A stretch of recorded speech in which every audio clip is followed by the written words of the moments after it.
I'm Jim Underwood with Underwood Advisors, and my career at this point in time works with a number of families, most of which have family businesses, and my job is to work in collaboration with the family and their advisors to assist them with estate planning and succession planning within the family, as well as succession planning within the business.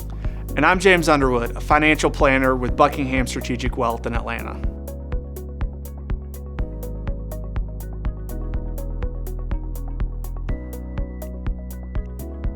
So the dream setup for an executor is certainly a complex issue. It's going to be like all good tax or CPA answers with "it depends."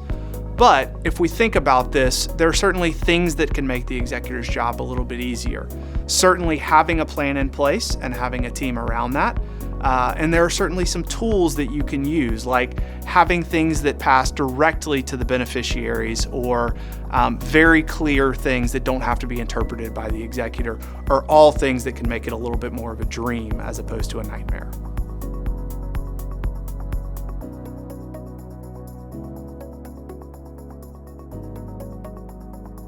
As a checklist of questions to consider before taking on an assignment, I think there's not a same set of questions for everybody, but what you typically are asking about is, number one, do the family members know what's in the will that you're going to be asked to administer, and are they in agreement with it?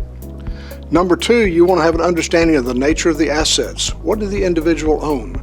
Are they complex assets? Are they businesses that are going to be hard to value? Are they very unique assets, collectibles, things that are going to be hard to distribute or come up with values on? You want to understand also the family dynamics.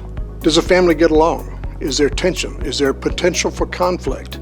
You really want to be understanding is there anyone out there who may very well want to contest the will? You don't want to get in the middle of something that's somebody else's fight. So you really want to ask the questions about, what does the estate consist of? What does the plan look like? And is it a plan that you've got the expertise and capacity to deal with those assets, to deal with the family members or the other beneficiaries in an effective manner?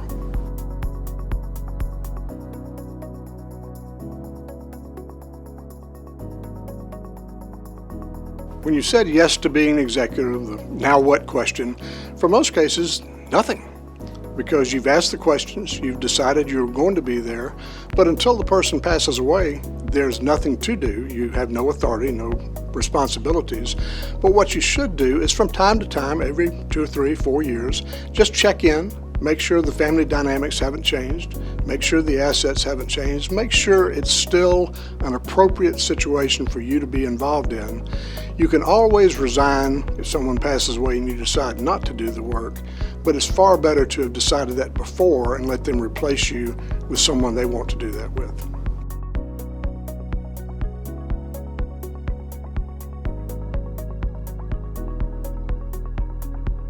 What can an executor not do? This is probably the most important question that you should be thinking about if you're going to be an executor. What oftentimes we hear is, oh, I'll just split the assets up. I'll move this here, I'll move that there. You have to make sure that the document allows you to do that. So the executor cannot do whatever they want. They have to operate under the rules that have been set up by the trust, by the estate documents. So that's a very, very vital piece of this. You can't just do whatever you want. You do want to do the thing that's in the best interest of the beneficiaries, but ultimately there's going to be a document that guides and governs that. Make sure that you follow that. Thank you for watching. Please subscribe and click the notification bell to be the first to view GSCPA videos. Follow us on other social media for even more society news.